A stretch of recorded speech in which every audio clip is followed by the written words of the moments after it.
Magandang hapon ng Friday. Welcome sa Lotto Result Today PH. Narito ang mga resulta para sa 2 p.m. draw, August 28, 2026. Para sa resulta ng 2D Lotto, 10 at 16.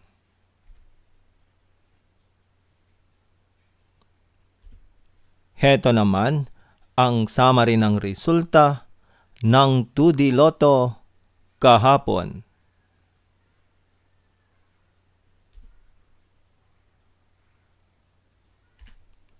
Para sa resulta ng 3D Lotto, 0, 0 at 2.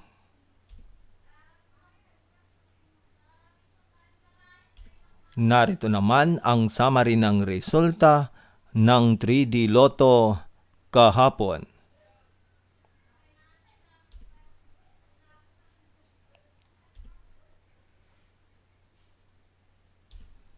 At yan ang mga resulta ngayong 2 p.m. draw ng Friday. Para lagi kang updated sa mga Lotto draw result, mag-like and subscribe. Maraming salamat sa panonood.